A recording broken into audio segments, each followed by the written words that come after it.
ultimate driver. Schumacher's task today, well, it's a fairly modest one, to get 2 points more than his teammate Rubens Barrichello. And after crawling in 8th place at Suzuka last year to win his 6th world title, you can be sure that he really wants to nail this one with a win here this afternoon. But it's not been a perfect weekend for him so far. You can see the Renault there on pole position of Jarno Trulli, nicked pole off Michael Schumacher with a very bold decision to go on the intermediate tyres yesterday on a drying track. Jenson Button went out just before Jarno Trulli. He made the wrong choice with his BAR team, and but for that, Button could have been right up at the front as well. You can see some clouds gathering. It's been pretty much like that all day. Not a single drop of rain has fallen while we've been at the track since about 8 or 9 o'clock this morning. There then is the start grid. It's Renault 1 and 3, as it was at Monaco, the only occasion this year on which Schumacher has not won the Grand Prix. That occasion, of course, Jarno Trulli winning. But look out for a great battle between the Renaults and BAR, locked in this tremendous scrap for second in the Constructors' Championship. Just 8 points the difference, and a lot could change here this afternoon.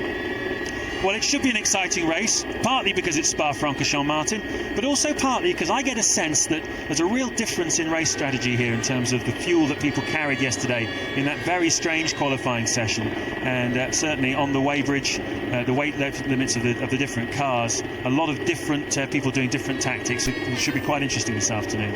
Yes, of course, we're not allowed to know the exact figures, but we are led to believe there's a wide variation, wider than normal in terms of the ideas and strategies that they went out to in that very wet and variable qualifying session.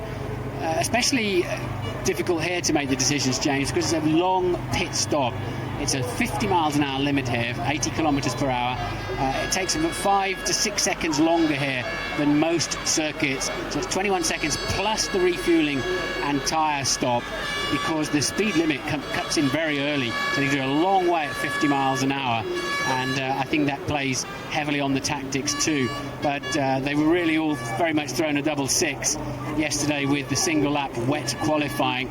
Went out with different states of aerodynamic downforce and setups. They can't change the setup until the first stop. If they've got too much wing on, you can't really change the rear wing quickly, other than just taking the gurney flap, the little 90-degree flap out on the back, and giving the front wings a couple of twists on the adjusters there. So you can't fundamentally change the level of downforce of the car without unbolting pieces. So they can have a tweak at the first stop.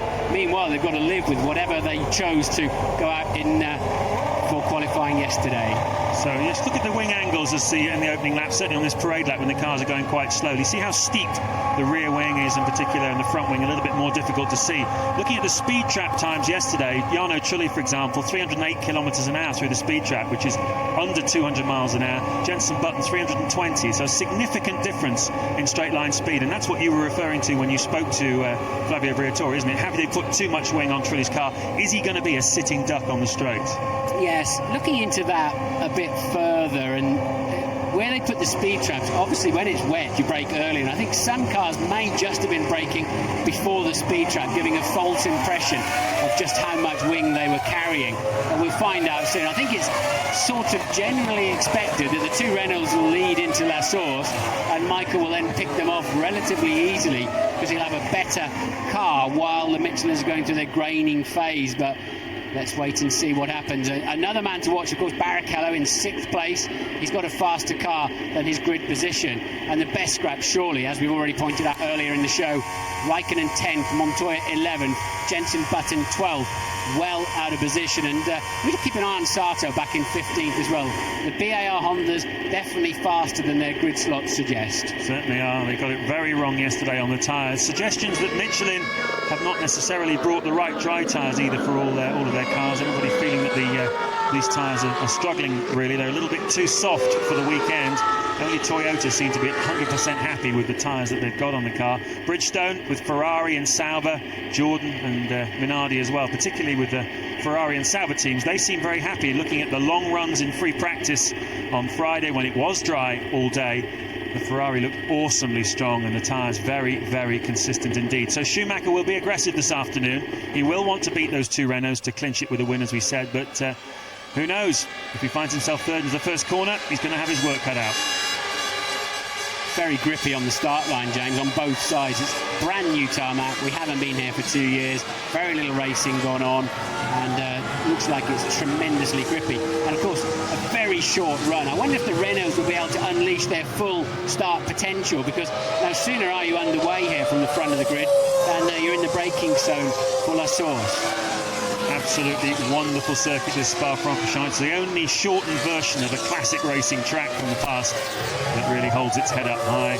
Many of them, like the Oostenrijk Ring, absolutely emasculated compared to the old track. But Spa used to be a 7-mile blast around, and that really used to grab everybody's attention. Some terrifying corners, trees by the side of the racetrack, and until they started chopping the circuits down like the Nürburgring and Spa in the 60s and 70s. This, though, is still a magnificent circuit. It's got the widest variety of different corners of any track in Formula One, from the 40-mile-an-hour hairpin La Source to awesome corners like Blanchimont here, or Eau Rouge as well. Lots of corners with high G being pulled, medium-speed corners, a tremendous test of the car and of the driver.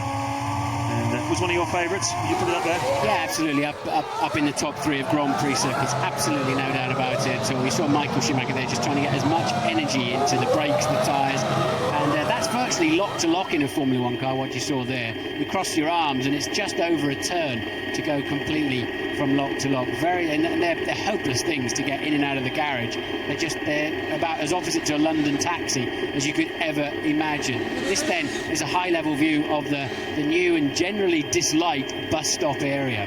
The old track is painted sort of lime green there, you can see it, and they wanted to try to stop the cars jumping across the curbs and cheating, despite putting bollards and tyres and everything else there. Front wings were getting broken, cars were spinning off, but hey, so what? That made it quite interesting, didn't it? And you can't just keep sanitising every area of every racetrack around the world. A lot of people have been anticipating that there will be less overtaking as a result of these changes. We will find out over the course of the next 44 laps whether that's an improvement or a spoiler here at Spa-Francorchamps. On board then with Michael Schumacher, forming up for his 207th Grand Prix, and he hopes his date with destiny.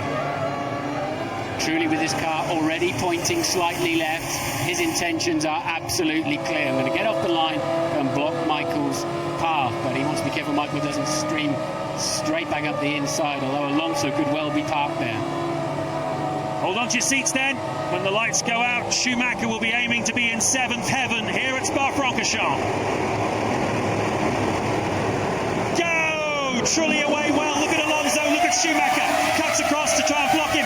Coulthard, though, is having a go as well. Is he up the inside of Schumacher, who goes round the side-by-side? Kimi's had an incident there. Looks like a Jaguar involved as well. The Sauber and the BAR's caught up in that, but Raikkonen, Martin, certainly involved in an incident there into La Source. Yes, and Coulthard did make it past Michael Schumacher. Worst-case scenario then for him. Great for Renault and McLaren and Barrichello. Oh, and the car off there. Rear suspension broken off.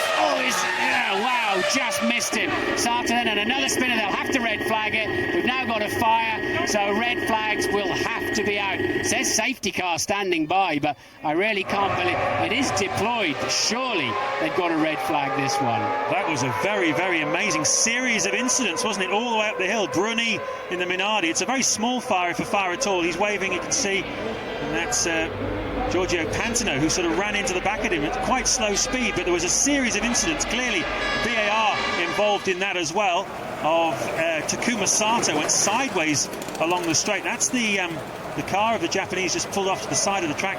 Didn't see who caught him at the top of Eau Rouge, but well, I think Sato probably had a suspension failure from contact into and out of the first corner, James. I wouldn't be at all surprised. So there then is the Minardi, the Jordan and the Sauber, the BAR rather, and it's absolutely incredible that somebody didn't cream into the side of Takuma Sato. Remember, he had a dreadful accident at the Oostenrijk Ring, didn't he, when somebody hit the side of him. We're watching it now. What's happening up the front there? It seems as if it's difficult to know which one is Sato from this high level. And yes, he's dropped it. So there was contact at the top of the hill, James. Yeah, I think what happened, it was right at the top of the screen. I think Mark Webber was involved in this, because there are 4 cars who have not made it through through to the second sector of the lap. They're Mark Webber, Takuma Sato, Gianmaria Bruni and Giorgio Pantano. We've seen, there's the three of them, Sato, Pantano in the yellow car, Bruni with the flames out the back. We haven't seen Webber there, but you just saw a little bit of contact between him and Sato at the very top of the hill there, and certainly he has not come around again.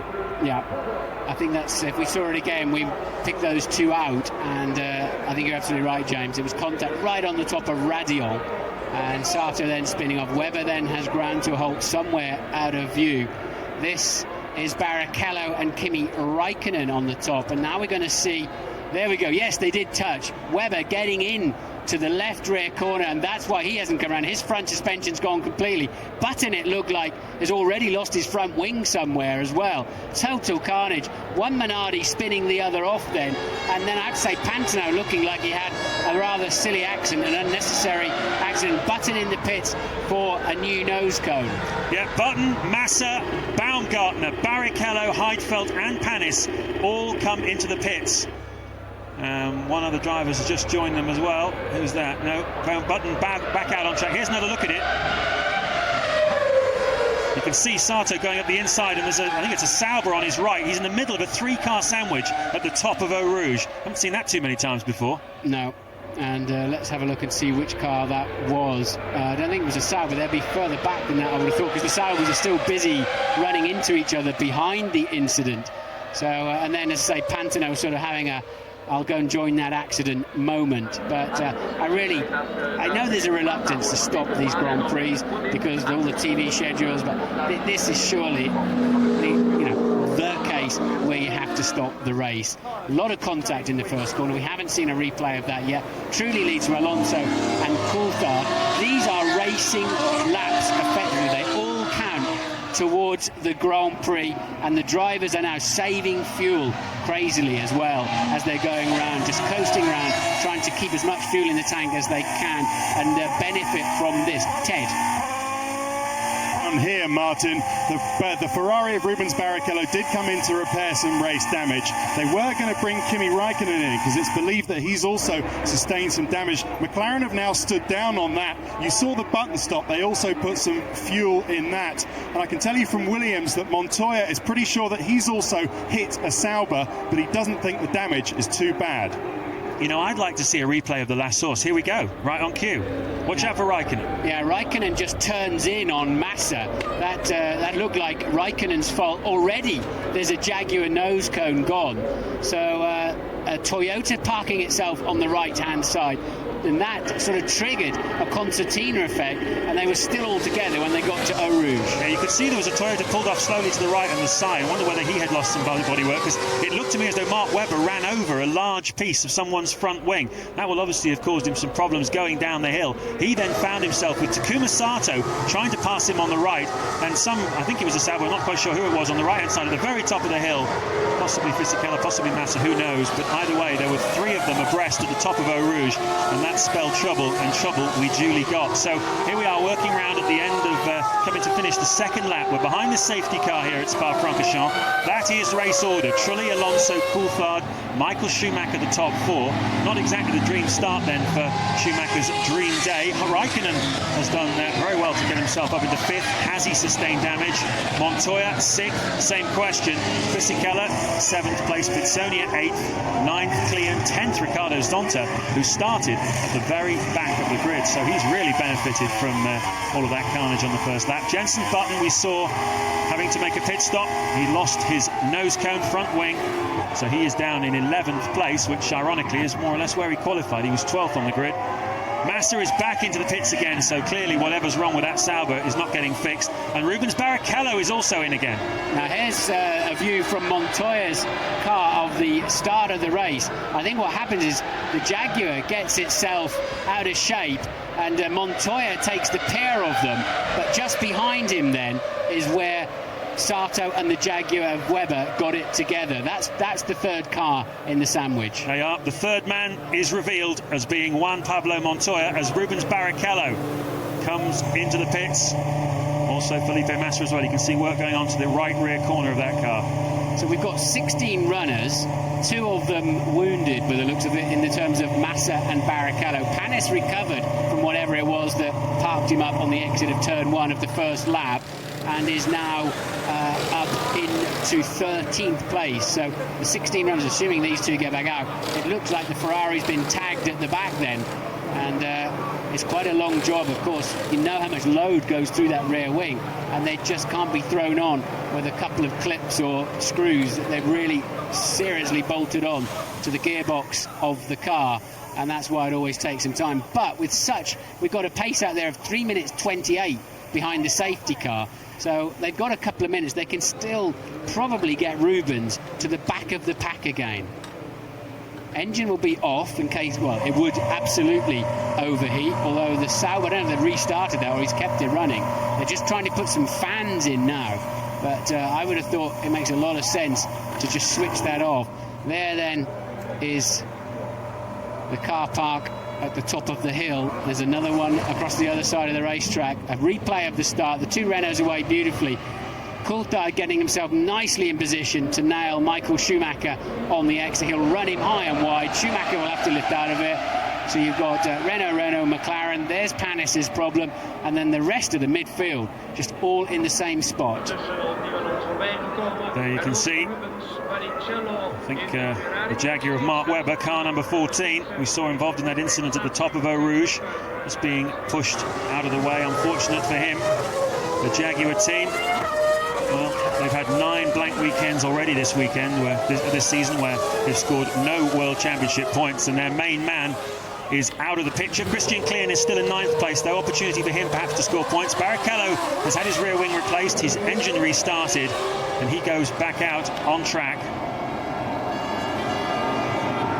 At the moment he's shown as still being on the same lap as the rest of the field, who are now, as you can see, just coming through the bus stop. So Barrichello within a few seconds of going a lap down behind a safety car, from which it would be extremely difficult to recover. We're behind a safety car then at Spa-Francorchamps. Heck of a lot of racing still to come here in the coming minutes and hours.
Spa-Francorchamps, the safety car is pulling in and the cars are go. We're racing then in the Belgian Grand Prix. Trulli, Alonso, Coulthard, Michael Schumacher, you can see going defensive. Raikkonen attacking, Montoya in 6th place, Fisichella 7th, Pitsonia 8th, 9th, and you can see a pass there. That's Jenson Button going past Ricardo Zonta. Now look at this, side by side down the hill. Raikkonen then takes Michael Schumacher. Schumi absolutely asleep on the restart. Has he got a problem? He's now going to be under pressure immediately from Montoya, and the Renaults just scampered away at the front, strung the pack out, and Schumacher didn't seem to be anywhere there or thereabouts, and Montoya having a look around the outside. Michael will certainly soon cut that route off, but he is under pressure. Raikkonen just steaming away in the distance. He's often struggles, of course, when the tyre temperatures and pressures are down, and he looks like he's got no speed at all in that Ferrari at this stage. Yeah, we've seen it throughout the season, haven't we? Particularly off the grid, where quite often they lead a slow lap just to compromise the Ferrari in those Bridgestone tyres. They don't like getting cold when the restarts or the starts. And now Montoya, if he's going to get past Michael Schumacher, he's got to do it really on this lap before Schumacher's tyres get fully up to temperature. The man who relishes any opportunity to get past Michael Schumacher. Montoya chose to go the outside into the Les Combes chicane at the end of the long straight there, which is an interesting choice, but it didn't work out for him. Schumacher able to cover it and has his moment gone. Michael Schumacher lost another 1.1 seconds in the mid-sector. That's why there's nobody in his immediate vision in front of him. And look, Raikkonen's just so long gone. This is Montoya's one and only chance, I'd imagine, with Schumacher. Surely he had to really get in there early. And look, Montoya said, I'll go around the outside then if that's the trick you're going to play on me. Schumacher with no grip at all. He's down then to P6. And this is Raikkonen and David Coulthard. A Renault 1-2, a McLaren 3-4. Yeah, Coulthard 3rd, Raikkonen 4th, and the new bus stop, you can overtake at it. The proof, Juan Pablo Montoya around the outside of Michael Schumacher. Sensational move. Smoke and dust coming off the back of Coulthard's car. Contact with the ground, that's completely normal. But Raikkonen has got extra speed. Look at this. He's alongside his teammate. We cut to the two Renaults, but where is Raikkonen? At the back, he's side by side, just as Mika Hakkinen was with Michael Schumacher all those years ago. And I think he must have pulled that move off. We can't see yet. The computer's not telling us. We didn't see it because we were looking at something else. There you go. Raikkonen is 3rd. Coulthard down to 4th. Yeah, Michael Schumacher a full 4.1 seconds slower than the Renaults on that opening lap. He did, of course, have to yield to Montoya and go defensive in so many places. But, and he's still he's hanging on to Montoya now. But he's on the harder Bridgestone tyres. He may get some dividend and some benefit later on. But right now, he's struggling. He's going to have to really work for this one here this afternoon. Let's have a look at the replay. Raikkonen always had the speed on Coulthard. Yes, he had a better run off the top of Radion and the slipstream effect. Now he's got the line into Les Combes. There's equal grip across the racetrack. They're always great grip on the inside there. Raikkonen really just hurtling off after the Renaults. Raikkonen, the fastest man on the racetrack at the moment. As you can see, computer bears that out. He is absolutely flying in 3rd place. Trulli then, Alonso, little lock up from Jarno Trulli, coming under pressure from his teammate Alonso. Raikkonen 3rd, Coulthard 4th, Montoya 5th, Michael Schumacher 6th, 7th Fisichella, 8th Pitsonia, 9th Christian Klein, and 10th Jenson Button. Fast and furious start here at Spa-Francorchamps. He took a second out of the Renaults. Raikkonen then with a 45.6, fastest lap of the race, a second faster than the Renaults, and 2 seconds faster than Michael Schumacher. Schumacher still without the speed, but the man on the move by a long way. Kimi Raikkonen currently P3, absolutely flying. 2.2 seconds adrift of leader Trulli then at the end of that last lap. You can see Alonso there in the slipstream of Trulli. Doesn't have a go this time. A lot of question marks going into this Grand Prix about how much wing level the Renaults would carry, what their straight line speeds would be like. And you have to say at the moment they are comparable with everybody else. 326 and 328. That's over 200 miles an hour, just under 205 miles an hour then for the two Renaults. Quicker even than the McLarens behind them. Montoya is faster. Michael Schumacher 7 or 8 Ks faster, but it's not that significant a difference. Renaults certainly do seem to have hooked up race cars at the moment. Well, interestingly, Raikkonen was sort of split the Renaults in the first sector, and this is a replay of Montoya. Michael Schumacher really defending his inside line. I don't think he imagined Montoya would try that one. Brilliantly opportunist, and made him look like like a new boy. Do you remember when Michael was going to win his 6th championship last year? What a dreadful race he had in Suzuka. Ran into anybody that was moving, but still just crept home with a difficult and probably one of his worst ever Grand Prix. At the moment, he's not having a great one. Whether it's grip or whether he's just not on good form, I don't know. On that occasion, he needed Rubens Barrichello to win the race ahead of Kimi Raikkonen in order to win the title. He himself crawled in 8th place, but today Barrichello, the only man who stands between Michael Schumacher and the 7th world title. He needs to score 2 points more than his teammate. At the moment, Barrichello, after all those problems, is half a minute down on the leader in 16th place with a lot of work to do. And Schumacher in 6th, well, if he just stays there, he's the world champion. But you know his pride will not allow him to do that. Now, Mark Webber, we saw involved in 2 of those incidents at the start. Louise Goodman is talking to him. Well, Mark, it was quite difficult for us to work out initially what had happened. Then it must be more difficult when you're in the thick of it. Well, yeah, I made a good start and thought I'd have a crack at Giancarlo, which worked quite well. But then looks like I did. I braked a little bit too late because it was also quite dusty, as I found out when I got down there. And I thought, I'm going to have trouble stopping this. And if Rubens took his normal line, which was totally fine, but unfortunately I just didn't have enough room to miss him, and my mistake. And it can happen at La Source. So I'm disappointed for the guys in the team. All the effort goes in. It's not normal to go out on the first lap, but this happens sometimes. Thanks, Mark. Yeah, I think he braked a lot too late into La Source on that occasion. So he lost his front wing against the back of Barrichello. Barrichello's replaced that rear wing of his. He's down in 15th place at the moment, fighting around in the traffic. And then Mark inevitably ran wide at the top of Eau Rouge with no front wing. Sato tried to pass him. At the same time, Montoya passed the pair of them, squeezing Sato into the Jaguar, and they were both eliminated there and then. And very lucky for Takuma Sato not to be rammed into the side at the top of the hill. Anyway, everybody unheard. 4 cars out of the race. We can watch Barrichello come through the field. Jenson Button's now up to 10.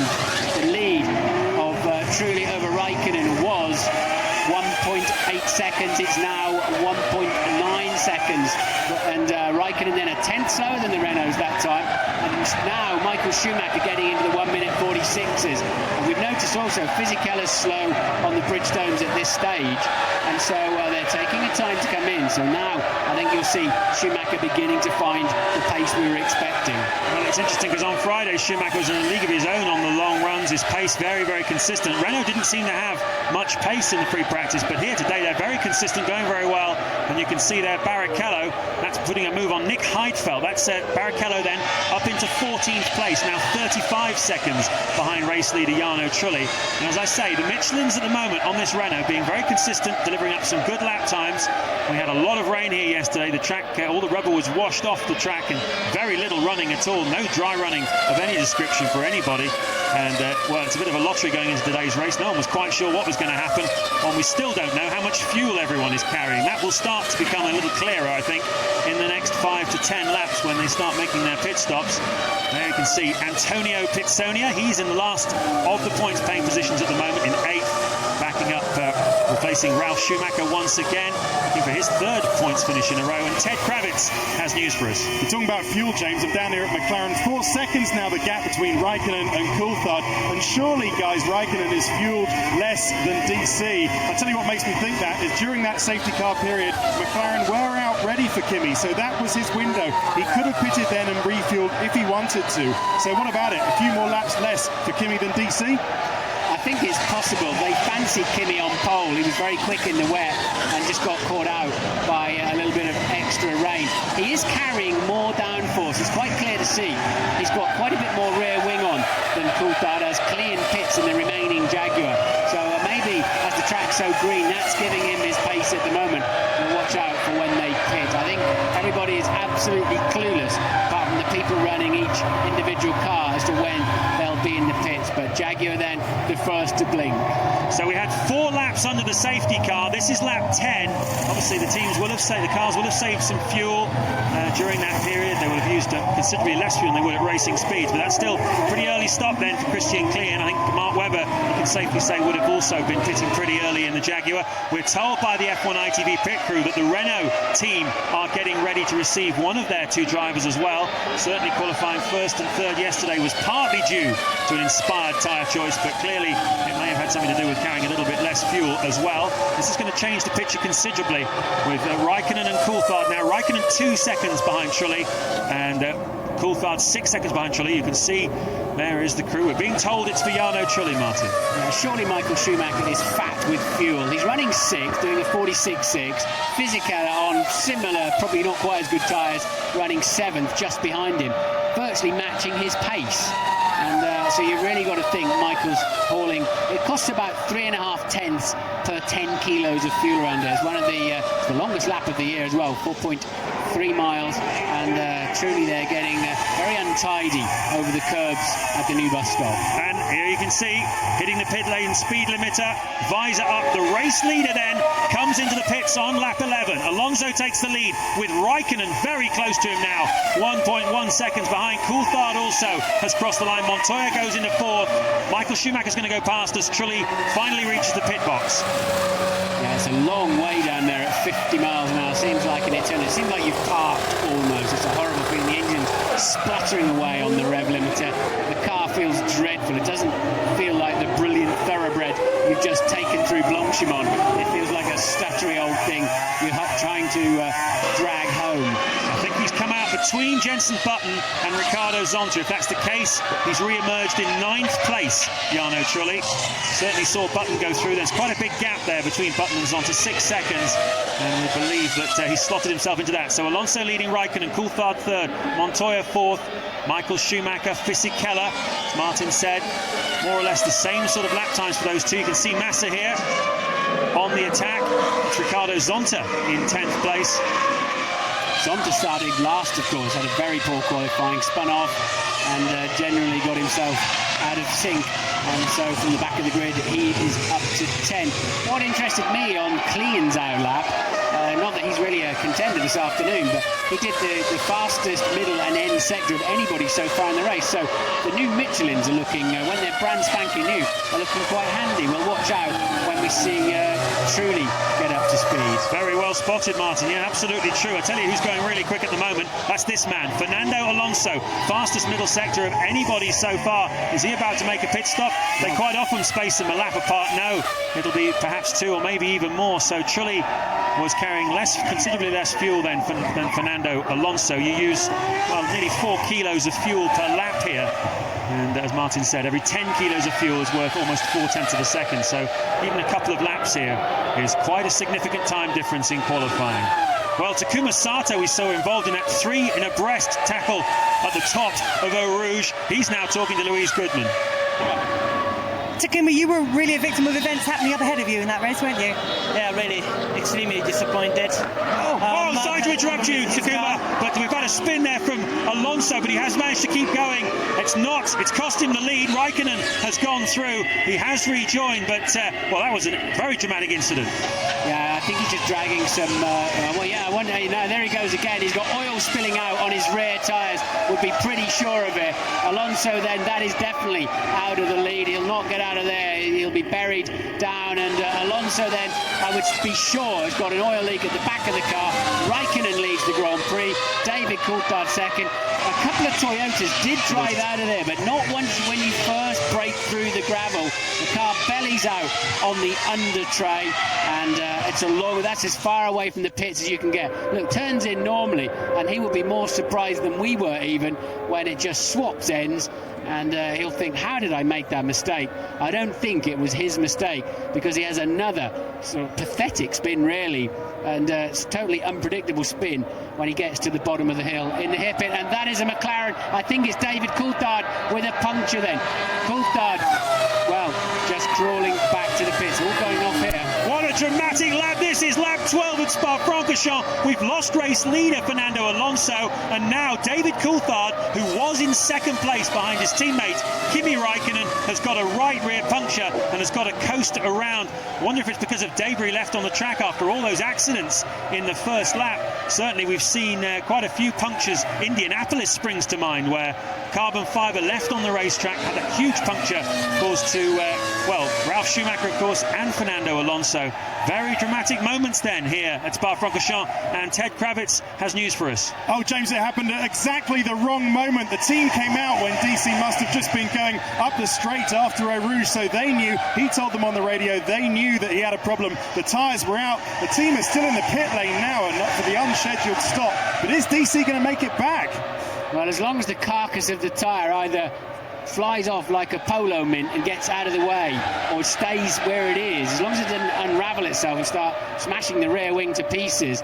And I'm pretty sure there, Alonso, I think we're on board. Looking back then, Coulthard, I would imagine he had a big fright when that one went. There are no slow speed or small accidents around this place. Raikkonen leads. Coulthard desperately in need of a strong result today, was in a good second place, and he'll sneak across the no man's land straight into the end of the pit lane. He does look as if he can rejoin the race, but he's surely out of the points. Button then up into P6 at this time. Raikkonen leads by 10.5 seconds, and interestingly 3 seconds faster than anybody else. I wonder if Alonso's dropped some oil up there. I wonder. Very interesting. Coulthard's made it then. Into the pits he comes. They'll be looking to see if there's any damage at the back corner. Can you see any, Ted Kravitz? Well, no, but more interestingly than that, they just brought out Kimi Raikkonen's tyres as well. So there you go, David goes out. I'm just looking at the back of the car. No, there doesn't seem to be much damage. But anyway, Kimi Raikkonen's got to come in this lap. Here he comes. It's great work from the McLaren boys to get both sets of tyres. He stops on his marks. The fuel hose goes in. So there we are, the race leader changing tyres. He must have been shorter on fuel than David Coulthard. And that's a long stop, isn't it, guys? What does that make it? We haven't got a clock on it, I'm afraid, Ted, so we can't tell you. Very, very frustrating for us that we can't tell you, but it did look like the fuel hose was connected for a long time. Quite a bit of gas went into that car, but in the meantime then, Raikkonen race leader pits. Montoya takes the lead. He's leading by 5 seconds from Michael Schumacher in second place. There is your new race leader, BMW Williams driver Juan Montoya, and we saw him make that stunning move past Michael Schumacher in the bus stop chicane. We had a video diary from him earlier on as we look at a leery-looking Jordan going up the hill. We had a video diary from Juan Pablo Montoya and his wife Connie in our build-up programme, and we didn't see what he had for breakfast, Martin, but it was clearly something pretty potent. Yeah, obviously 3 Weetabix or something, because they're going much slower now though, James. They're 3 to 4 seconds off the pace.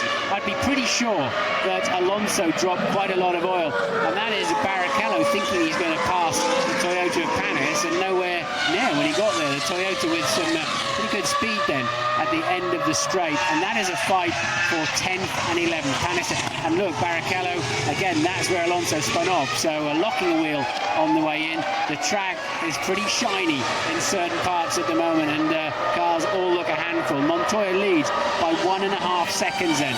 We'll watch Raikkonen as he's rejoining the race. Coulthard has rejoined, as you saw, down in 15th, and currently what is last place with Alonso's retirement. You see losing a humongous amount of time getting back to the pits. There you can see Rubens Barrichello just before. He's up to 11th place with Olivier Panis there, also on board with Juan Montoya. And that retirement of Fernando Alonso, well, it's really not been very good for Renault. Ever since the Canadian Grand Prix, they've struggled to get 2 cars home in the points, sometimes no cars home in the points. And you compare that with their finesse and reliability in the early part of the season. Difficult moment then for the Renault team, who need all the points they can get in the battle with BAR. Fisichella pops into the pits then from 4th place. Giancarlo Fisichella, terrific weekend for him once again. Those Bridgestone wet tyres doing the business for him yesterday, and his maturity and consistency also proving their worth here this afternoon. Looks to me though as Michael Schumacher is getting closer and closer to the back of Juan Montoya as we work on lap 15. Montoya leading Schumacher. Pitsonia is up into 3rd place. Schumacher 0.002 of a second faster than Juan Pablo Montoya on the previous lap, and the gap stayed at 1.5 seconds therefore, and Pitsonia in the second. Williams, you say, now currently up to 3rd. Raikkonen on a solid first sector time. He's not really popping in anything exceptional at the moment. He did have a 10.5 second lead before the pit stops began. So surely when it all nets out, he should still carry that lead. Depends on the pace he can get up to with heavy fuel. Gap then down to 1 second in the middle of the track there. Yeah, middle sector this lap's been very kind to Michael Schumacher. You can see him getting closer all the time. Williams, we're being told, are in the pit lane, ready to receive Juan Montoya. This is lap 15 of the Belgian Grand Prix. There are the engineers up on the timing wall, clearly waiting for their man. As we look at Olivier Panis, he's in 10th place, and that Ferrari behind him is Rubens Barrichello as the race leader pits. Yes, and he's dropped Barrichello. I find that interesting. That remember, Michael only needs 2 more points than Rubens Barrichello to take the World Championship, and Barrichello can't even stay up with Panis down in 10th place. So I wonder if he's got other damage to that car from the first corner incident. But, another Ferrari then without anything like the pace we were expecting. So this is the moment now, Schumacher, if he's got a bit more fuel in the car than the others, because clearly he has, he's still out on the racetrack, he's in the lead, and he's got an empty track in front of him as Montoya makes a bit of a move there on Massa, who's got more speed than him. This is a battle for position, 8th place in fact, side by side into Eau Rouge. You can't do it, can you? Surely not. No, and Montoya has to lift, because you can't go side by side through Eau Rouge, certainly not at racing speed. Now Massa was entitled to do that. It is for position, as he has not, no, in fact he has made 2 pit stops as Massa. He's not a lap down though, so you've got to assume that was for position. His 2 pit stops were made under the safety car, and this is heading down the hill. Massa has the racing line. Montoya very close to going straight on there.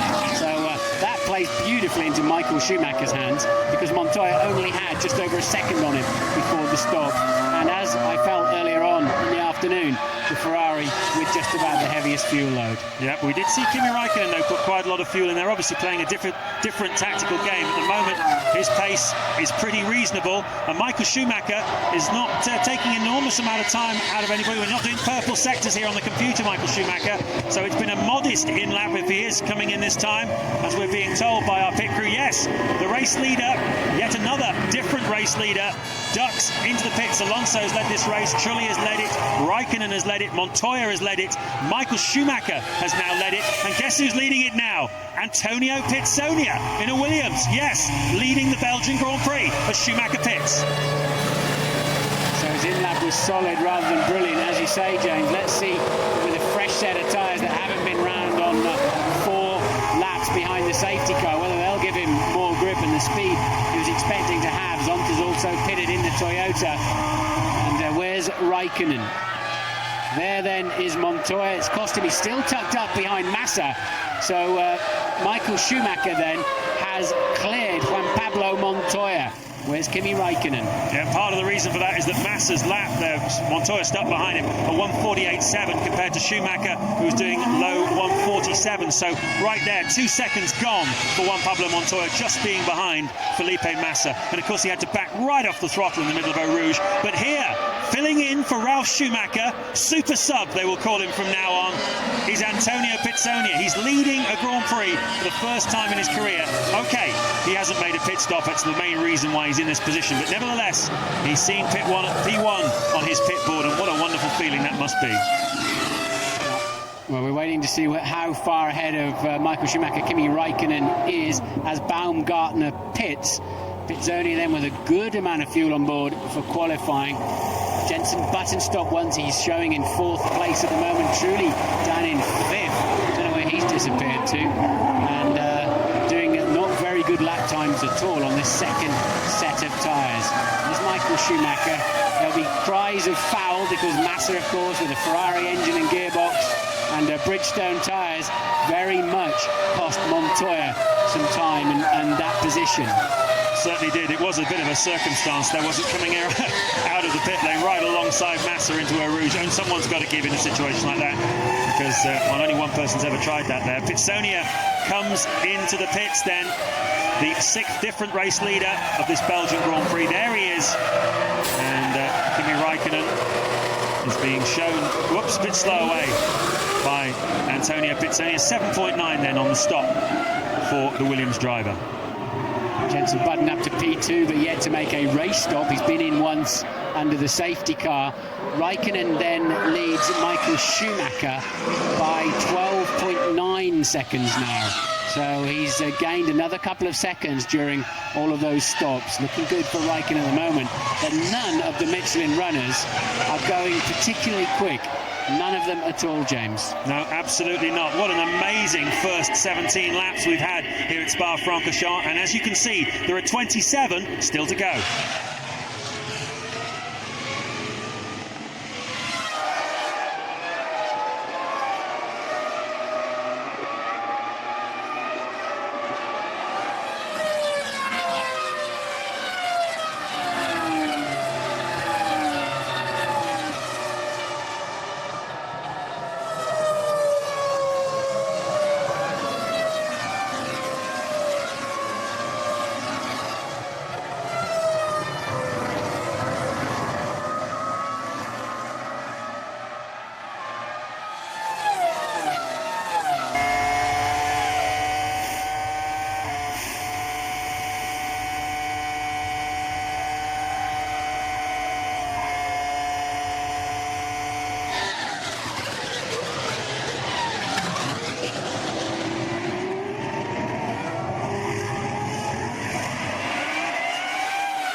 Into the pits comes Felipe Massa, was running in 7th place. Kimi Raikkonen leads the Belgian Grand Prix on lap 20. Jenson Button, who made a very early stop to replace a nose cone on his BAR, is in 2nd place.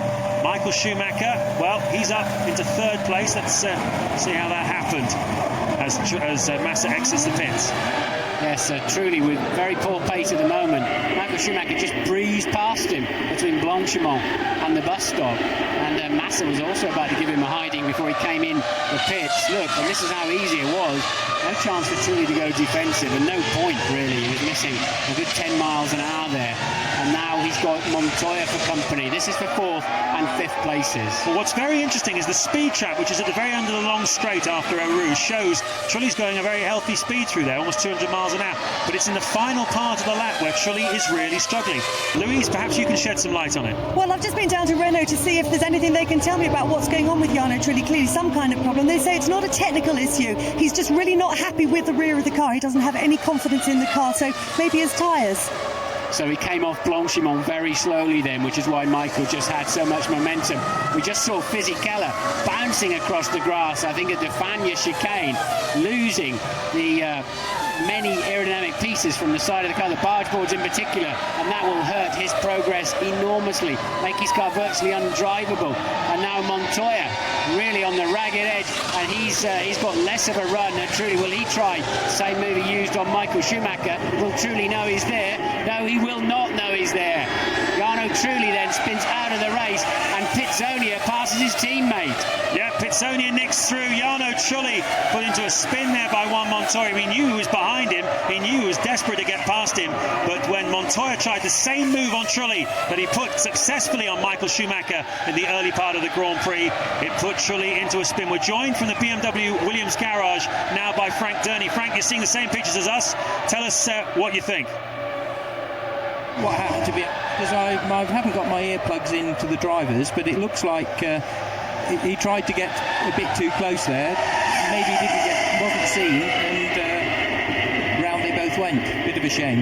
Yeah, I think Montoya will just about get away with that, Frank, but I think he obviously made it work for him against Michael Schumacher, but truly seemed to have his mind somewhere else. We're now seeing another replay of it, and Montoya says, well, this has worked once for me, but I'm afraid that kind of was always on the cards, that one. It wasn't as clean, he wasn't as far alongside as he was Michael Schumacher. So now, Frank, you've got Pitsonia ahead of Montoya. Yeah, that's going to be exciting as well, isn't it? They've both done a great job in getting up through the field from their poorish grid positions, and it's really a bit of a shame that Juan Pablo came out of the pits behind Massa. We might have seen a bit more racing then, because he really lost his place to Michael there. It's pretty exciting, isn't it? It certainly is, Frank. We saw that Massa held him up about 2 seconds just in that one lap there, straight after, as you say, Schumacher able to keep the lead at that point. But give us an overview of the strategy. What are you seeing here this afternoon? Who's running long? Seemed like Raikkonen put a fair bit of gas in the car. Yeah, I think that quite a few people seem to have run a quite short stint. What's still going to be very interesting is to see whether who's running 2 stops and who's running 3, because this is one of the few circuits where either is possible.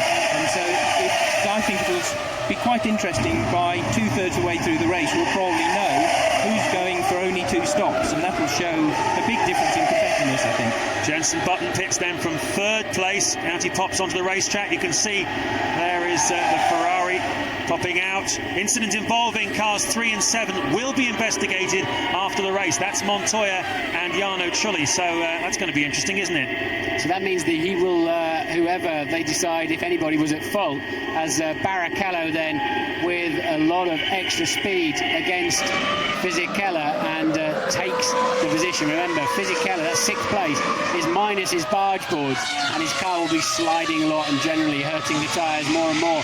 As I think then Jenson, who's behind then? Yeah, Jenson Button. He popped out behind the 2 of them. Yeah, Button will be there after his pit stop. He was behind them too. So Fisichella will be under further pressure anytime soon. Kimi Raikkonen leading the Grand Prix then on lap 22. We're at half distance in this enthralling Belgian Grand Prix. So much incident, so much overtaking, quite a few collisions, and you can see their confirmation of what I was just telling you from race control, that they're going to look at that afterwards. And of course, they give warnings nowadays, don't they? They don't like to take drivers out of the Grand Prix. Montoya himself, ironically, was the last person to really suffer from drive-through penalty towards the end of last season, the American Grand Prix, if you remember. He tagged Rubens Barrichello, got a drive-through, and that was the end of his World Championship. This year we have a different system. I would put that, I mean, Trulli probably should have realised he would be there somewhere, because he's lacking straight line speed after poor cornering performance in Blanchimont, but that's sort of 70% Montoya's fault, 30% Trulli's fault in my humble opinion, as Jenson Button shapes up for a look up the inside of Fisichella, and that was candy from a baby. Fisichella's car hard to drive at the moment. Yeah, we saw Fisichella struggling earlier on, knocked his front wing off. That's obviously to make a pit stop. And Jenson Button fighting his way through then now. He's up into 6th place. Only had one weekend this season, Jenson Button, where he hasn't scored World Championship points. It's been a fantastic year for him, and that looked pretty straightforward, didn't it? The next man up the road from Button, though, is Rubens Barrichello, and he's just over 4 seconds ahead, as Ted Kravitz has more news for us. Jarno Trulli's miserable day continues. He comes in for a pit stop. They're not changing the nose. They could have done. We think he did 9.9 seconds. We think he did sustain damage when he clonked that wall at the bus stop. But interestingly, they had a new steering wheel ready for him. They didn't fit it. Could that also be part of his problems?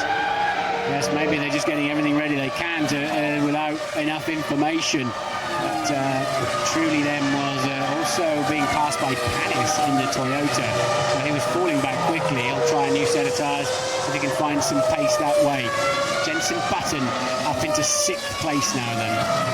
Yeah, Jarno Trulli's only scored points twice in the last 6 races. And it's pretty slim pickings for him ever since it was announced that he was leaving the team and we believe going to Toyota, but certainly it was announced he's leaving the team. It all seems to have gone a bit wrong for him. As we look at a super slow-mo of Kimi Räikkönen, little bits of debris and the shards of rubber flying off the rear wing then, but he looks pretty comfortable at the front at the moment, does Kimi Räikkönen. Yeah, he just lost 1.2 of his lead for some reason. Raikkonen's lead down to 11.9 seconds now to Michael Schumacher.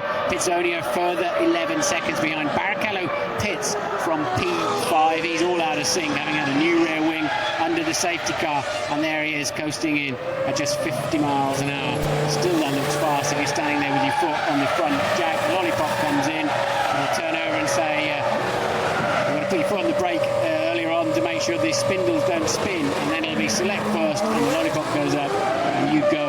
It doesn't always get quite as well synchronised as that.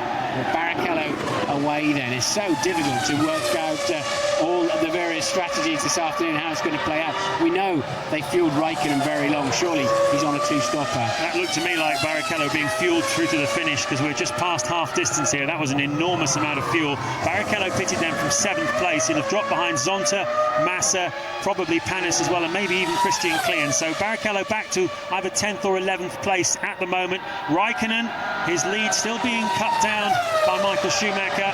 It's 11.9 at the moment. Bitsonia still, though, on target for a podium at the moment.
26 of 44. Just 19 to go then here at Spa-Francorchamps in Belgium, where Michael Schumacher is bidding to become the first ever 7 times Formula One world champion. And you can see he's making short work of the Minardi of Zolt Baumgartner there, carving his way through, putting yet another lap on Baumgartner. And well, it's pretty good stuff, isn't it? You can see those wings flexing and bouncing and bumping on the way up the hill there, just to they're there to scoop the air up over the rear tyres, just to smooth the car's passage through the air. Raikkonen leading the Grand Prix by 13 seconds from Schumacher. Pitsonia is third at the moment, but he's sort of beginning to hold up his teammate Juan Montoya. Although he started to respond now, he's setting what looks like his best lap of the race so far. Just as Montoya started to get close to him, he's turned the wick up a little bit. He doesn't want to have to move out of the way for Montoya. Jenson Button about 6.5 seconds behind this battle of the two Williams drivers, and Fisichella, after an eventful afternoon of changing nose cones and such, is 4 seconds behind Jenson Button at the moment.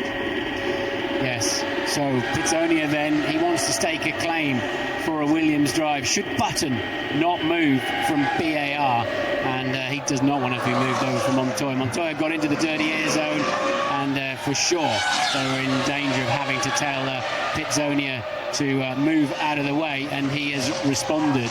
Ted has some further news on that. Yeah, Dan at Williams, just talking to Frank Durney. He was actually saying that Pitsonia's engineer, Chevy Pujolar, is actually telling Antonio to push like hell. That's the only chance that he's got of staying ahead of Montoya. If he doesn't make up the time, then I think there's more of a you-know-what-to-do feeling. You know, Frank Williams, he's so fair, he lets the drivers race themselves, but he will make sure that Pitsonia knows what to do.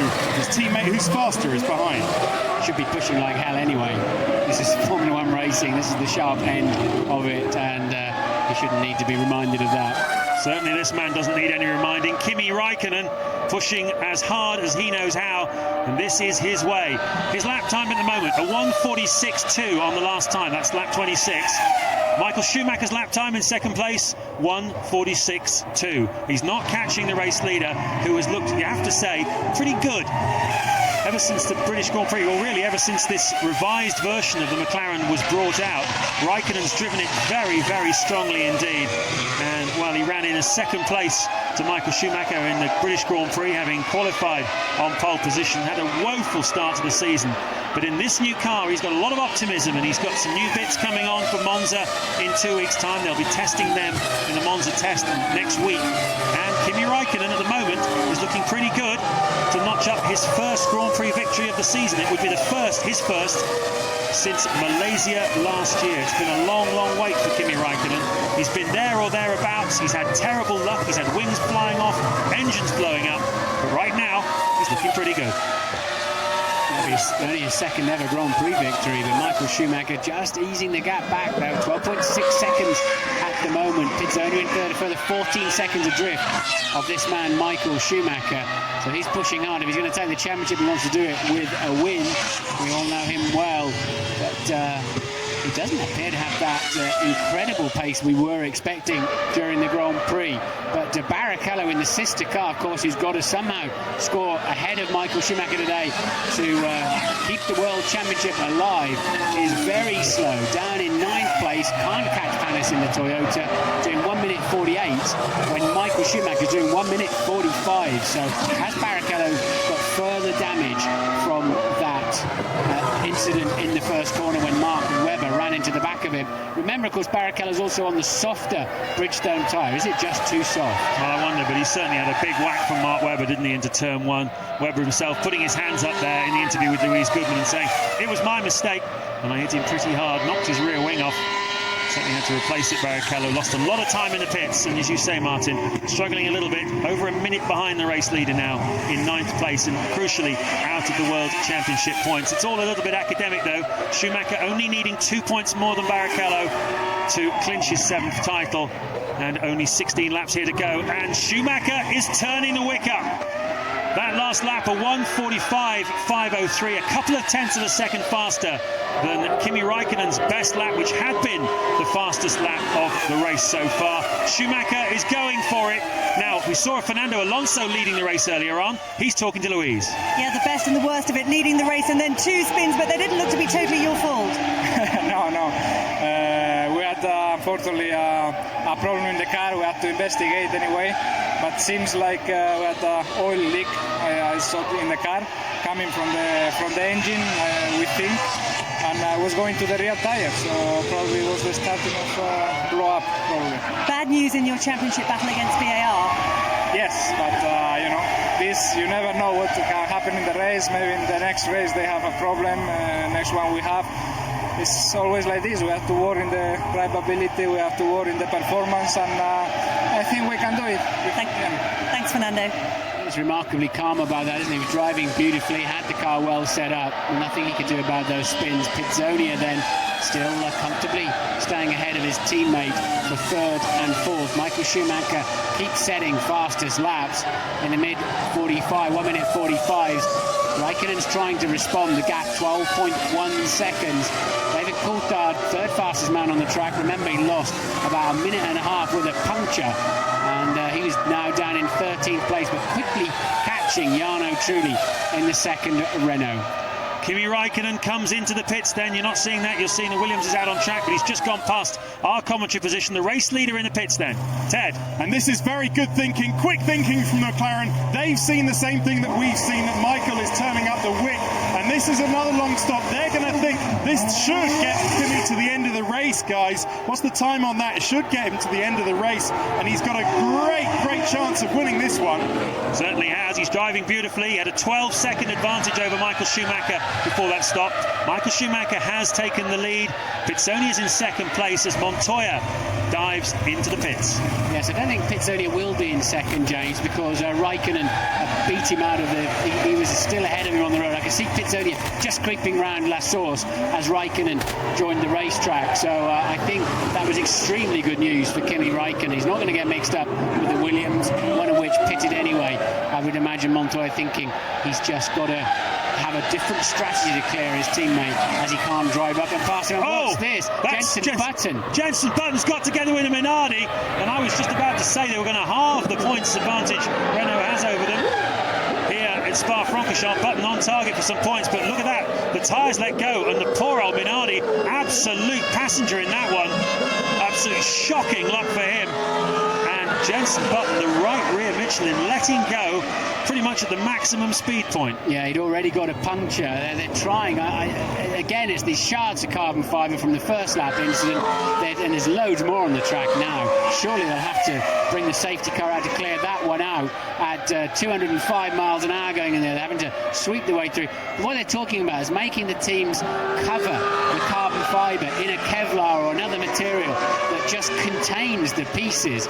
And Button then, the rear tyre, he obviously didn't know he'd got a puncture. What happens is the speed, the centrifugal force keeps the tyre inflated, and then bang, he lets go because it gets too hot. Michael then choosing this moment. Safety car has been deployed. They've chosen this moment to pit Ted. Oh, but this is a disaster for Kimi Raikkonen. Michael comes out. Is that a long stop towards the end of the race? We think it is. So there you go. They're both fueled to the end of the race. Juan Pablo Montoya is also coming in now. But guys, that surely eradicates Raikkonen's advantage. Absolutely, Ted. It's the worst thing could possibly have happened. It wasn't Montoya. It was Pizzonia making the stop there, because Montoya already been in twice. We saw him just before that incident of Jenson Button. So Pizzonia also getting a good break in his battle with Juan Montoya. But from the point of view of who's going to win this Grand Prix, Kimi Raikkonen, there you can see formed up behind the safety car, and what was 12 seconds is now nothing. Here's a replay from onboard Montoya's car of that Button incident. Yes, they're all fueled to the end now then, and there's the debris. Minardi on the right, the innocent Minardi on the right, Jenson Button walking back home. And some made pit stops under safety car, which is almost a free pit stop in terms of track time. Raikkonen didn't. Michael Schumacher did pit. It depends where he comes out in the snake of cars, how close he is to Kimi Raikkonen in terms of from the quick shot we saw. We think he's literally right behind him. They released David Coulthard because they caught up with Coulthard initially, and then they let him pass because he can go round to the back of the snake. Plays nicely into Coulthard's hands in that respect, providing he can get up to the back of the queue before they restart the Grand Prix. A lot of debris at the top of the hill. So there you go, behind the safety car, leader Kimi Raikkonen. The big winners are the two cars behind him. Michael Schumacher has taken his 12-second lead and made it nothing thanks to the safety car. And Antonio Pizzonia is back out in front of Juan Montoya, having had a very cheap pit stop. 14 laps to go here at Spa-Francorchamps, and we're behind the safety car.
Lap 32 of the 44-lap Belgian Grand Prix. James Allen and Martin Brundle with you. It's been an extraordinary race, an awful lot of retirements. Jenson Button there, you can see standing at the side of the track.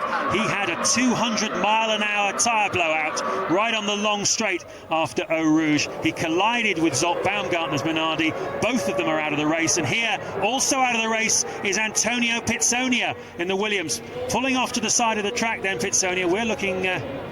you can see him on the left-hand side. He's waving at Montoya to go through. Clearly, he knows he's got some problem. Looks like it's with the drive of the car. It's not going at the sort of speed it should be. Right out of the hairpin, you can see he's got no drive. He knew he was in trouble, and well, he was heading for a podium. Are they tears? Certainly frustration. These are the moments a sportsman dreads, but he drove so well until that point. Ted. Down at Williams. Williams. We think it's a gearbox problem. Apparently, they tell me that Pitsonia radioed back. He said, I've lost all the gears, I've lost drive, so a gearbox problem. They've had a couple of gearbox gremlins earlier on in the season of Williams, but nothing for quite a while. What a shame. Gearbox problem putting end to Antonio Pitsonia. Yeah, good drive from him then. Now this is all about the safety car's not coming in yet according to the computer. Now he goes round again.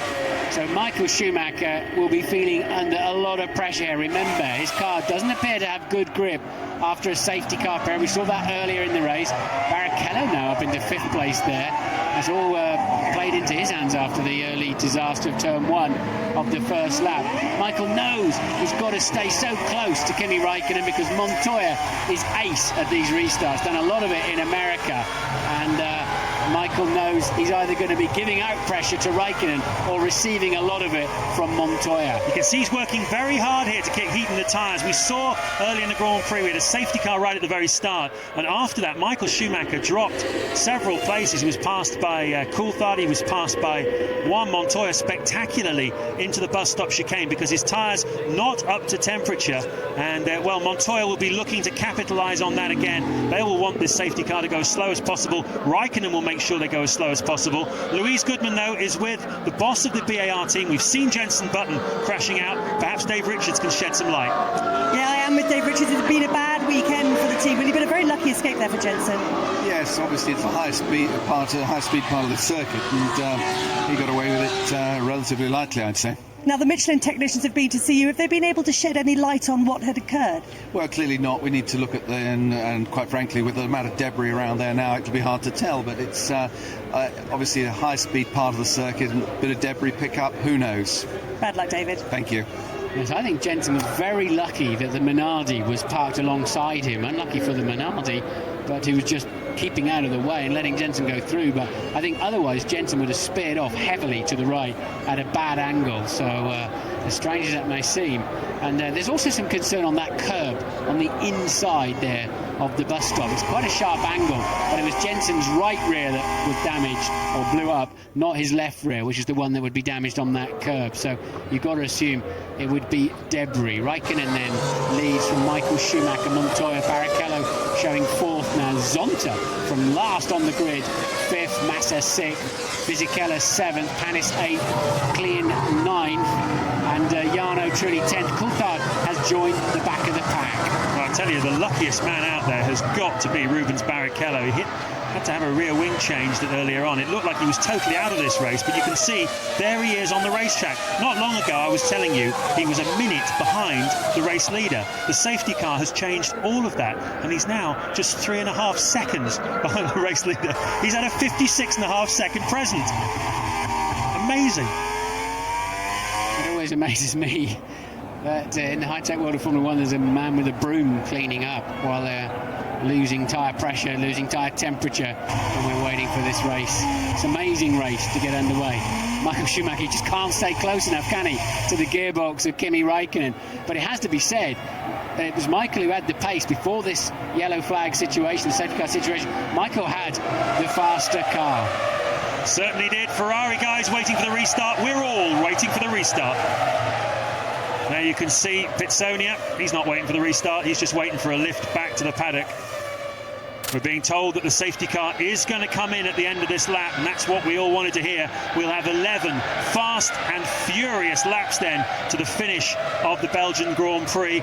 Very big crowd here today on a very unusually sunny day in Belgium for the Spa-Francorchamps Grand Prix. 23 the track temperature, air temperature 20 degrees. It was raining heavily yesterday, but the sun's come out and it's shone on a truly fantastic race. All kinds of stuff going off, many different race leaders. Both McLarens have led it, both Renaults have led it, Michael Schumacher has led it, both of the Williams drivers have led it as well.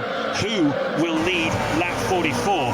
That is the question. I thought I heard a sick car in there, but it's the V8 safety car. You can hear burbling away through there every so often, occasionally a bit of a helicopter, but Michael needs to be careful not to run into the back of Kimi Raikkonen. Raikkonen quite capable of playing some games.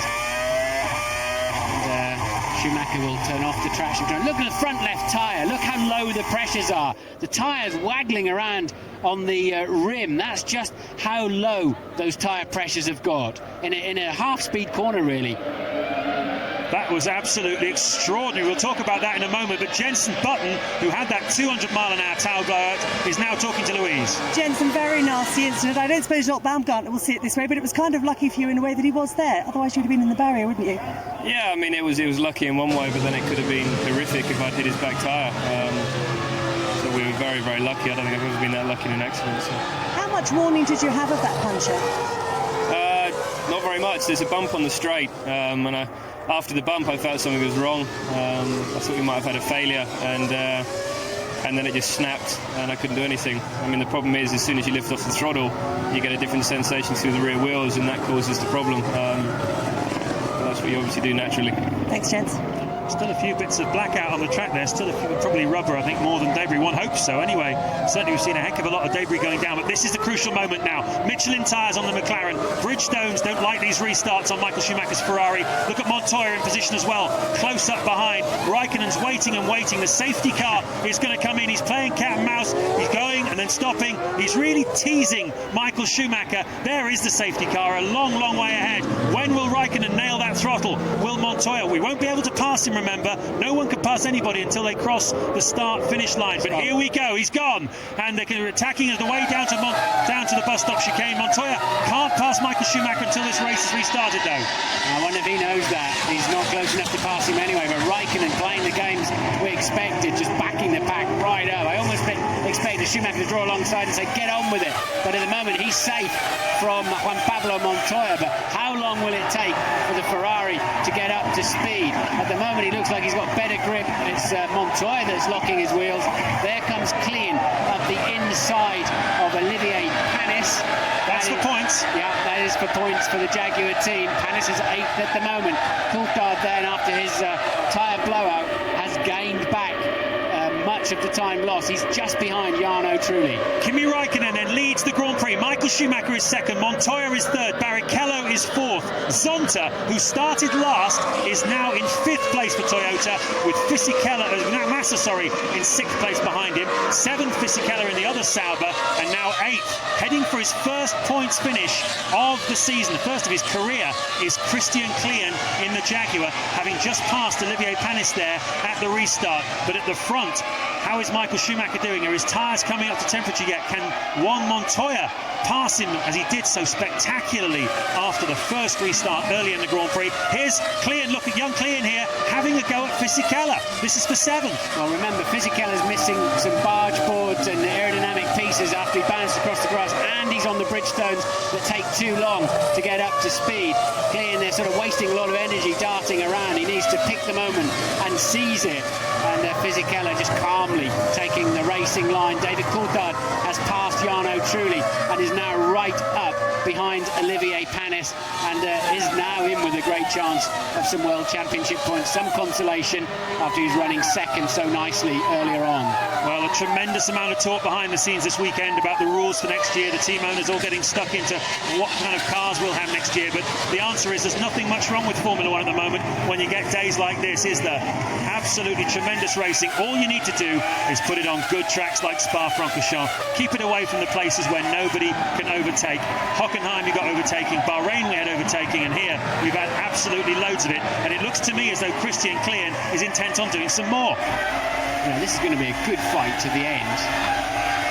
Fisichella, Klien, Panis, Coulthard, Trulli, all line astern. Raikkonen's lead, 1.3 seconds over Michael Schumacher.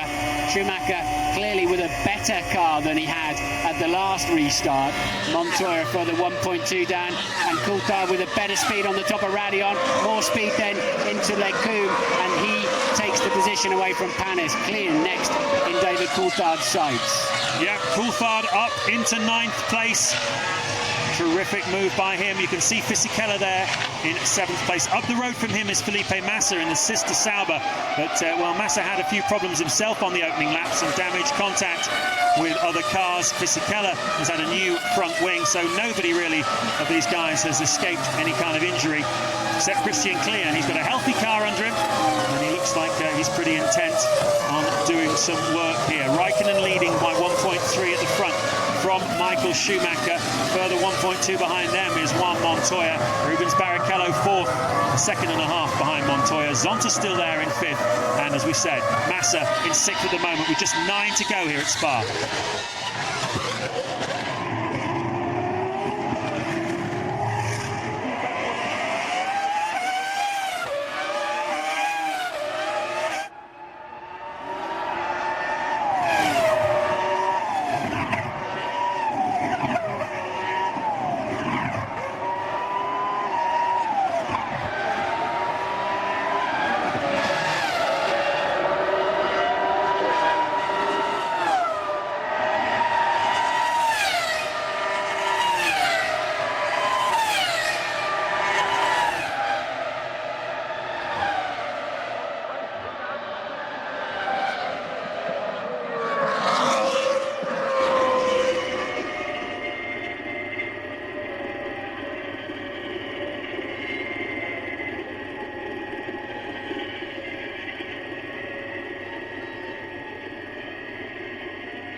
Just 7 laps to go in the Belgian Grand Prix, and Kimi Raikkonen is leading Michael Schumacher by 1.5 seconds. Raikkonen bidding for his first Grand Prix victory of the 2004 season. Only Jarno Trulli has got up on the top step, apart from Michael Schumacher this year. Can a McLaren driver do it? Raikkonen's been threatening to all summer, and here at Spa-Francorchamps, he's really kept his head. He's driven absolutely wonderfully, and look at this. Juan Montoya was in third place, and that's yet another puncture. We've seen collisions, a lot of collisions this afternoon, and a lot of punctures, but you have to say, particularly the Michelin runners, David Coulthard had one, Jenson Button a spectacular one, now Montoya. Yeah, Michael Schumacher's going to take a good half second out of Raikkonen's lead, 4/10 in fact. But remember, just before the last pit stops, it was Michael Schumacher who had the faster car, and now he can continue to put Raikkonen under pressure. Ted. Montoya in, Sam Michaels taking a good look at the rear wing to see if that's damaged. It looks okay, but has he switched off the engine? He has. He has switched off the engine. So retirement then. Oh, what luck. Retirement for Juan Pablo Montoya. But just before we go back to you, Pascal Vasselon from Michelin came up to Ron Dennis at McLaren to assure him that these weren't pure tyre failures, that they must have been the result of some debris. Whoa! absolutely huge impact there. Who is that? It's the leader, is it? Or is it Coulthard? It's Coulthard. David Coulthard, 8th place. Well, he was hit really hard years ago by Michael Schumacher, and look what's happened to him. A piece of bodywork there over his, it looks like his own front wing is over his own rear wing. Absolutely enormous frontal impact. And David Coulthard, who was in a points position, look at this, whack into the back of Clean. Yeah, he went to pull around the outside of Clean. Clean went to take the normal racing line. DC just a touch too close on the top of Radion, and that could have been a seriously nasty accident. Will put him out of, he was in a points-paying position in P8 and was just about to nail Clean for 7th. So Coulthard then another difficult afternoon. What's the lead? The lead's still 1.1 seconds. We have now just 9 runners, and the safety car's been deployed. It has. Well, once again, I think, and it's pretty right, you'd have to say, there is clearly more carbon fibre debris on the racetrack.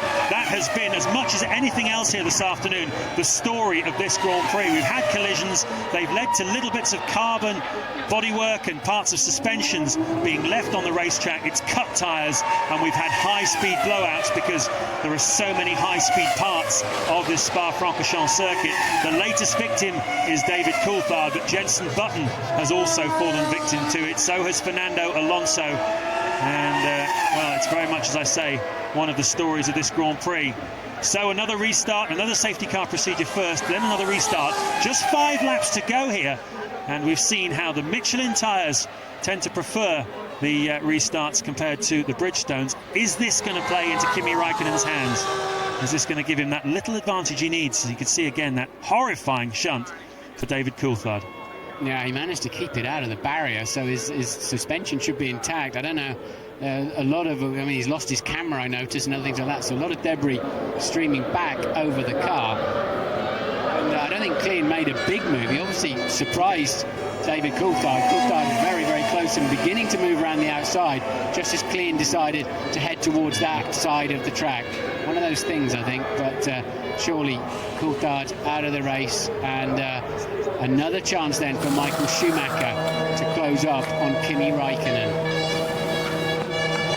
There you can see David Coulthard under the watchful eye of Ron Dennis. One of his cars is leading this Grand Prix. His other one was in 8th place. Antonio Pizzonia, well, he had a very strong afternoon for BMW Williams. Looked like he was on for a podium, Louise, but it wasn't to be. Yeah, that's right. Poor Antonio. As James has just said, a very strong race. Looked like you were going onto the podium. All came to nothing. Well, I came to Spa with a target to be on the podium, my first podium in F1, and I think I proved today that was possible, you know. Unfortunately, I lost all the gears on the car. I don't know exactly what happened yet, if it was a gearbox problem or drive shaft or something.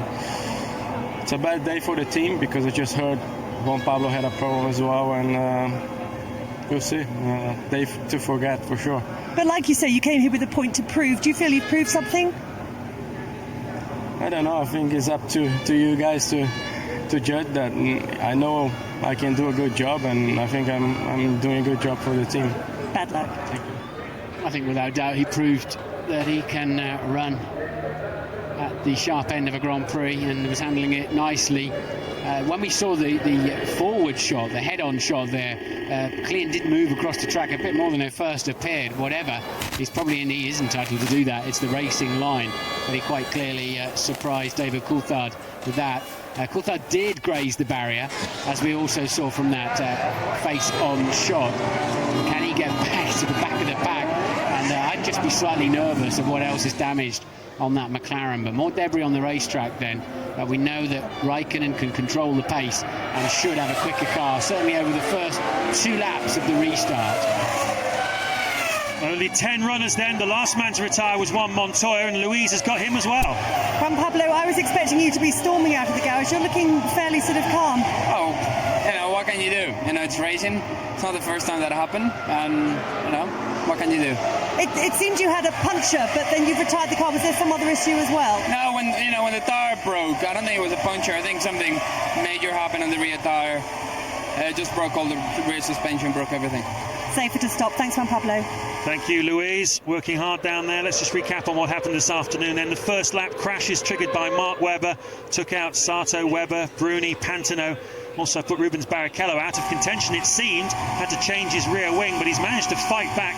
This the second safety car really helped him and brought him back into contention. He's on, would you believe, for third place here this afternoon. But if it stays like this, Michael Schumacher will be world champion for the 7th time, because he'll have the 2 points more that he needs over Rubens Barrichello. He is second, Barrichello is in third place. Kimi Raikkonen, just one of a number of race leaders we've had here this afternoon. In the early stages, it was all about the two Renaults, Jarno Trulli and Fernando Alonso. Tremendous pass by Juan Montoya on Michael Schumacher at the first restart.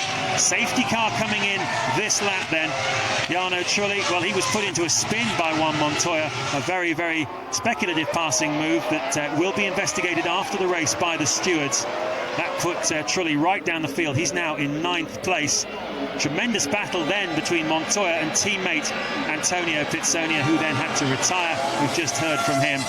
We've had 3 safety cars, lots of incidents, lots of overtaking, and well, at the end of this, we will have 3 laps of flat-out racing. And if history and precedent shows anything, it's at this circuit this afternoon, it's that the Michelin tyres on the McLaren of Kimi Raikkonen will enjoy this restart more than the Bridgestones on Michael Schumacher's car. But Michael Schumacher is something special. Can he this time make a difference? He really wants to seal this championship with a win. Yes, how much of a risk will Michael Schumacher take? 7th World Championship there. Does he really need to have a go at Kimi Raikkonen? I think he probably will if he gets a half a chance. Certainly hope so. Yeah, so do I.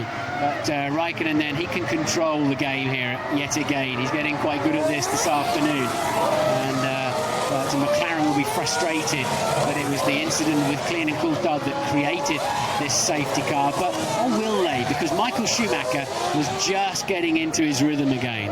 Certainly was. The gap was down to 1.1. He'd just taken 4/10 out of Raikkonen in one flying lap. So and Raikkonen's gone. Certainly has. Kimi Raikkonen rather telegraphed that one, but Schumacher was right with him, nailed his throttle almost the same place, and you can see the margin, not a huge one for Kimi Raikkonen on this restart. Rubens Barrichello is in third place behind that Jordan of Nick Heidfeld that's managed to resume and get himself in the middle of all that. And then you can see Zonta is there as well, on for 4th place here this afternoon if he can keep it going. Ricardo Zonta replaced Cristiano Di Matta, who was dropped by the Toyota team. And what an amazing turnaround for him in his 2nd Grand Prix for the team, up in 4th place. Behind him is Massa, then it's Fisichella. You can see side by side there with Christian Klein on the way down the hill. That's the battle for 6th and 7th places. Coulthard could still get a point amazingly. He's right on the back of that pack again. There is Klein, Panis, Trulli, Coulthard, and the Toyota's blown. There'll be cars going through that in the background. The Toyota then of Zonta out of 4th place, then Zonta out of the window. Coulthard got past Trulli in the middle of all of that too. Disaster for young Ricardo Zonta.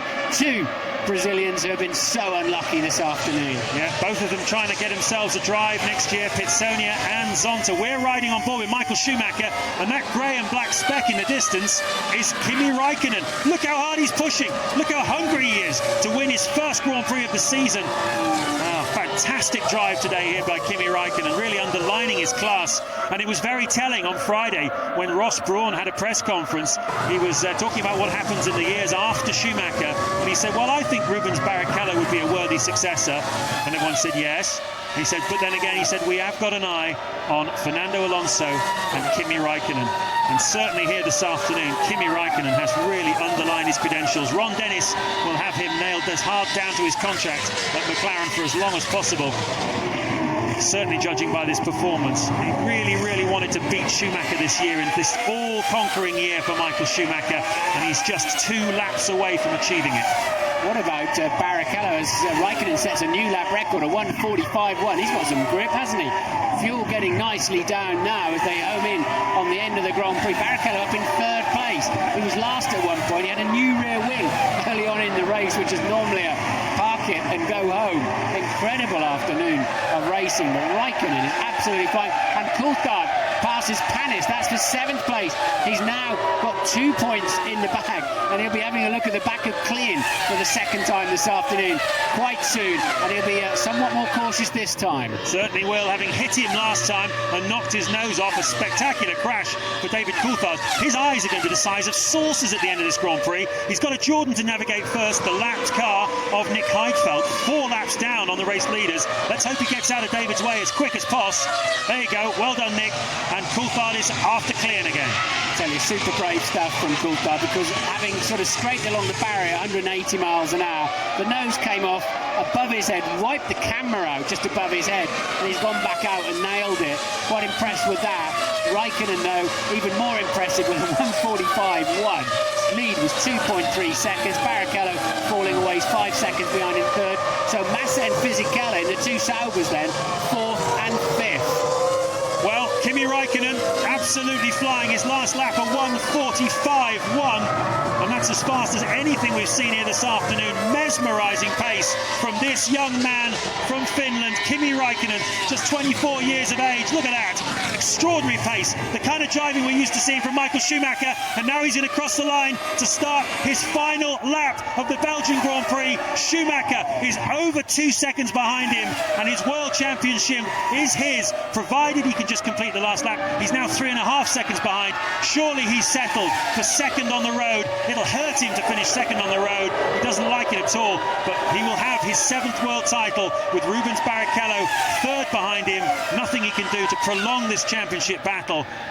Amazing stuff here at Spa-Francorchamps. Massa up to 4th, Fisichella 5th, Klein 6th, 7th, Coulthard 8th, Panis. Toyota look like they'll get some points here this afternoon. Christian Klein will get his first points of the season in 6th place for Jaguar.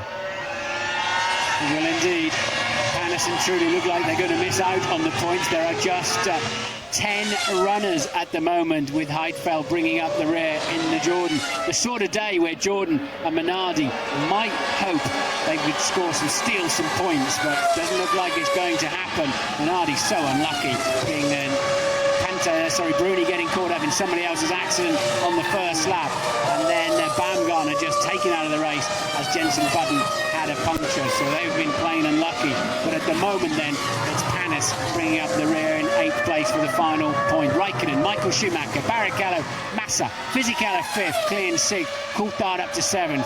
As I said, Panis 8th. Well, word clearly hasn't reached Kimi Raikkonen that Schumacher has settled for 2nd place. Absolutely flying, total commitment, absolutely amazing performance here.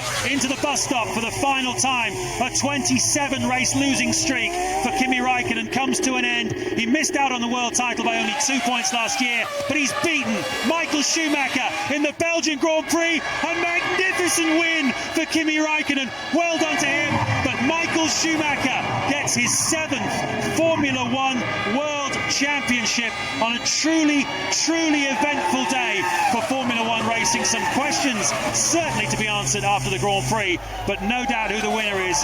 It's Kimi Raikkonen, and he's known as the Iceman, but even he could excuse himself for a little emotion now, I think. Well, he had speed, didn't he, right from the beginning. He hunted down the Renaults very quickly. He was just hooked up from the word go, and very much deserved that victory, Kimi Raikkonen. Brilliantly taken, kept his head through all the turmoil. Obviously kept out of the debris too. One of the lucky Michelin runners not to pick up a puncture this afternoon, but won it with flair and speed. And a huge boost for the McLaren team after such a difficult afternoon. A difficult season, I should say, for them. Very poor start, with Raikkonen retiring from the first 3 Grand Prix, and that smile of Ron Dennis's says it all. We're back in business. We've got a quick car, and we've used it very effectively here at Spa this weekend. Raikkonen winning the Grand Prix. Great drive by him. Really gutsy drive by David Coulthard after all his problems, that huge crash. Gutsy drives right the way through the field, Martin. This is probably the most difficult driver of the day decision you'll ever have to reach, isn't it? Oh, I didn't even give it any thought yet. I think it's comfortably Raikkonen, to be honest. Raikkonen was the man that made the difference. Ted. Here with Ron Dennis as we watch Michael Schumacher. He may be celebrating a 7th World Championship, Ron, but I think this is the story of the day. A great drive by Kimi. Great job.